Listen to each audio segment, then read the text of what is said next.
Hey everybody, this is Craig Cottle, Director of Nature Reliance School, coming to you today for the Tactical Tuesday tip. What we're going to be talking about today is probably the second and maybe even the most important piece of equipment you can carry for yourself if you are tactically minded.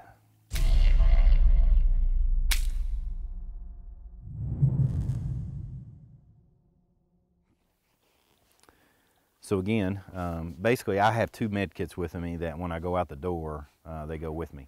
I've got a large one here that's got a considerable amount of equipment in it, and we can talk about that someday too. But what I also have that goes out the door with me and wherever I go is a small med kit like this. This goes in my go bag and goes everywhere I go. So real simple, like I've got a tourniquet, and you'll see these listed as TQs. Most people refer to them as TQs. Cats, tourniquets, any number of things. I'm going to have links for places where you can get all the items in here. What I also have in here is a Israeli bandage, and I've got one in this kit that I'll open up so you can see what it's like, because a lot of people see these in these pre-packaged vacuum sealed packages and actually want to see them, so I'll pull that out so you can see it. I have a chest decompression needle. I have a nasopharyngeal airway opening as well as a chest seal. And so basically, again, I'm going to have links for all those. And here's what I want to emphasize for you. That's what goes with me everywhere I go. Again, what I want to emphasize for you is basically all those pieces of equipment require some training that goes beyond your average ordinary American Red Cross or American Heart Association first aid classes. It requires just a little bit more understanding so that you know how to apply them and apply them correctly. I'm not qualified to teach you how to do that, and that's why I'm not going to show how to do that on camera.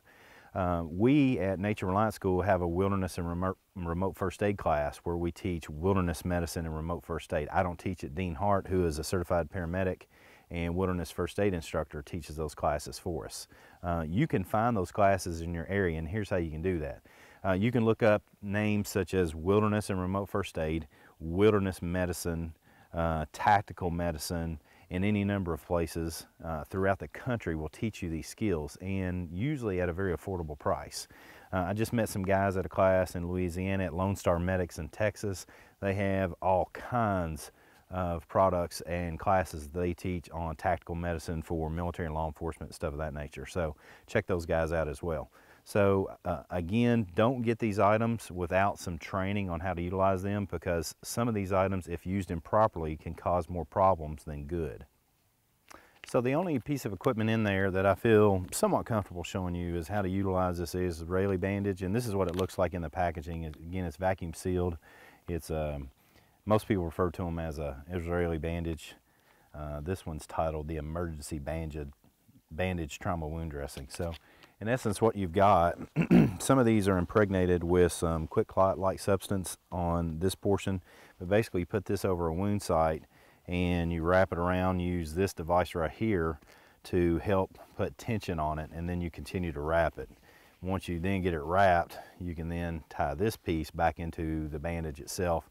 And what it does is it holds tension on the wound so that you don't, or holds pressure on the wound so you don't necessarily have to continue to hold pressure. So from a tactical perspective, you can put this trauma dressing on yourself and then continue to stay in the fight. Basically what we're learning about tourniquets and bandages such as this is that you cannot completely cut all the blood flow off to a wound, so doing something of this nature is not going to be harmful. But again, I want to emphasize for you, I am not a medical professional, so I highly recommend that you find a medical professional that teach you how to utilize these items. So again, check out the blog piece for all the places that you can find these different items that I have in my kit, and again, please seek out a qualified instructor to teach you how to utilize them properly. Again, I think, just imagine for yourself, you're driving down the road and you see a car wreck. You can easily pull this out and help somebody in a car wreck. Somebody simply cuts themselves while they're utilizing a chainsaw, or any number of other items that you might do on a farm. You could easily utilize this in an emergency situation to save someone's life, even more so than you would with your weapon. So with that said, come on, join in, let's learn together.